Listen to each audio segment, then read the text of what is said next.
Verse 9, they spake and said to the king, Nebuchadnezzar, O king, live forever. Thou, O king, hast made a decree. Listen. A decree that every man that shall hear the sound of the cornet, the flute, the harp, the sackbut, the psaltery, the dulcimer, and all kinds of music shall fall down and worship the golden image.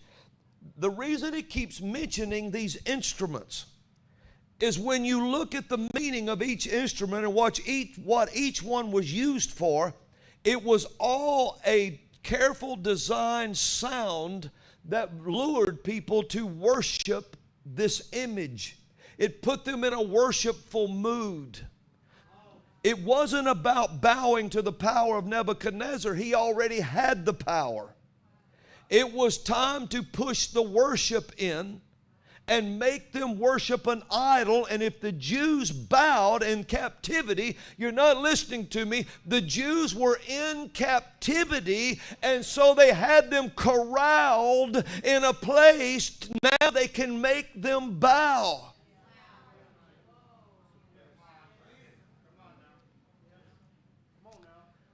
I can lay heavy on you if you want it. The Lord speaks where people are listening. If they will listen at a Super Bowl game, He will talk. He'll show you something during halftime. If there's a movie that hits the airwaves that is phenomenal, God will speak, because everybody will watch.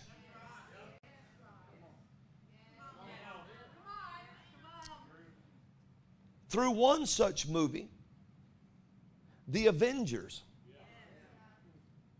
He spoke loud and clear about a lot of things. But people didn't realize what was happening.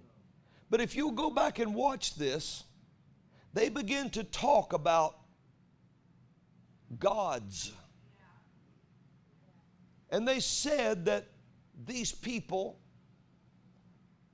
are gods. Not the Avengers, the people like Thor and Loki. But if you'll notice in the movie, Loki carried a lightning staff. And when he walked into his mantle, 2 horns came out of his head. This was the image of Baal. It was Baal, with Baal's lightning staffs and the 2 horns.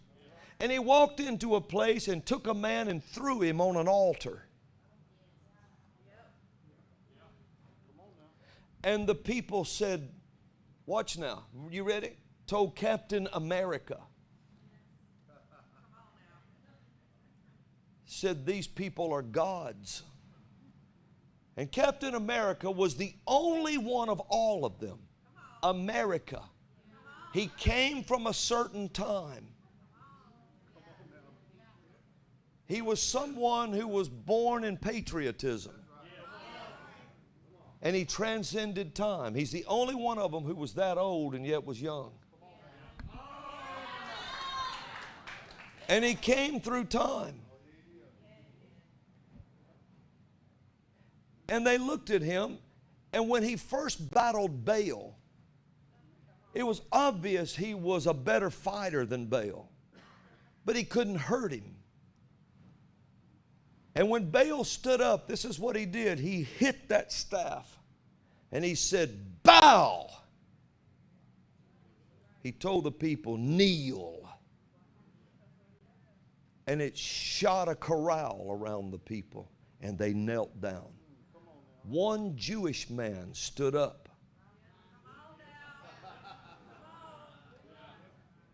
And Captain America walked on the scene and said, I watched a man lift himself up above the people a long time ago.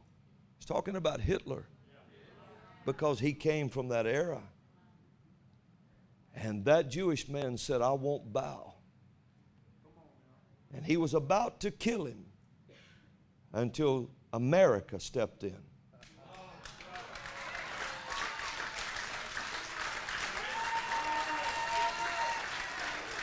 Now watch, we're not finished yet. You ready? So suddenly, technology shows up and assists Captain.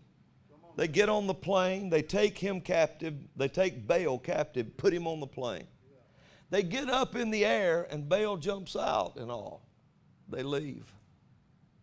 And all of them go out after him but Captain America. And he grabs a parachute. It's all he can do. And he's going to jump anyway. He's got to find them. And one of the people said, "You better sit this one out. They're gods. They're basically gods." And Captain America looked at them and said, "Ma'am, there's only one God." He said, "There's only one God, and I'm pretty sure He don't dress like that."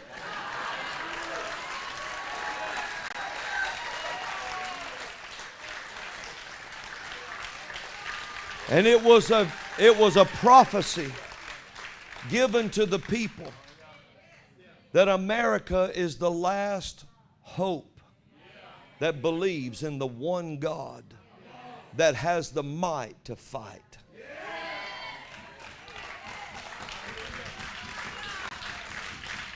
I don't know, maybe you didn't come. You say, "I didn't come to church to hear you talk about movies."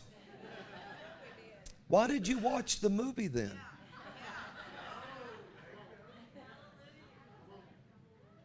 There was a man named, who was his name? John Favreau? Was that his name? A Jewish man. Disney was suffering terribly. So he puts together a series. It's called The Mandalorian. The Mandalorian swept the nation. It was heralded as great, powerful, huge. Saved Disney. Really just saved them. In that story, it's about a man who wears full armor. And he can never take his helmet off. And nothing can penetrate this armor. Nothing. So this man don't know, he's all alone. So he's adopted into a family that he wasn't born into. And he adopted the way. And his saying is, "This is the way." It's the way. And so he's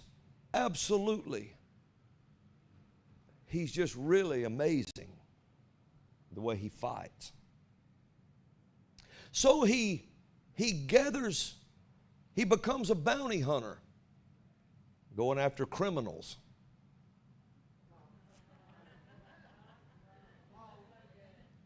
And in the midst of doing what would be considered right, I guess, they pay him for a huge bounty. They won't tell him what it is. And it's to go get this child. And they want to bring this child back. And he don't know what for. So they pay him huge money for the child. When he finally gets the child and he comes down, and this episode is called The Sin. So he gets the child, he comes back down into where he's coming to get his bounty. And when he lands, as he's coming over the city, the Arch of Baal is in the picture.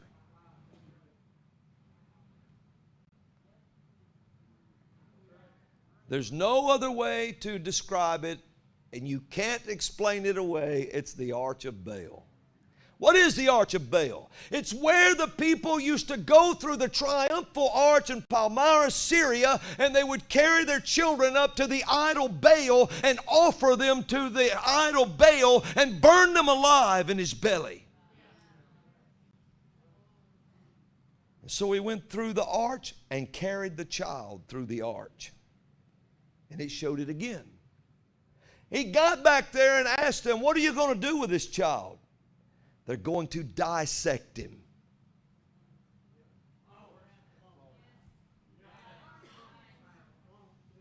It's called the sin. The Mandalorian wakes up and he rescues the child at risk of his own life. And when he starts fighting for the life of that child so that they can't dissect the child, the rest of his kind who know the way rise up all at once and come to help him. And it's called the sin. Then he takes the child. He heads out to the next episode called the sanctuary. And it goes through one thing after another till it gets to the place of redemption. Somebody wrote the story of abortion and the sin and what's destroying everything and what God's people are going to have to rise up and do. And it's amazing, right at the time they show the Arch of Baal and the sin and the sanctuary and the redemption and all of these things in those episodes. It's amazing to me how right now there was 1,000 3D printed arches of Baal put around the world, and there's one in England, and there was one set in the Central Park in New York when Hillary Clinton was running for president. There's one set up in Washington when they grilled Brett Kavanaugh the way they did because his vote could stop abortion. They brought out all these arches of Baal. At the same time, then the series comes out about the Arch of Baal, and God was trying to tell the body of Christ, put your armor on, stand up, don't take your helmet off, and if you will stand against it, I will raise up a lot of you to come and help you. Oh, come on!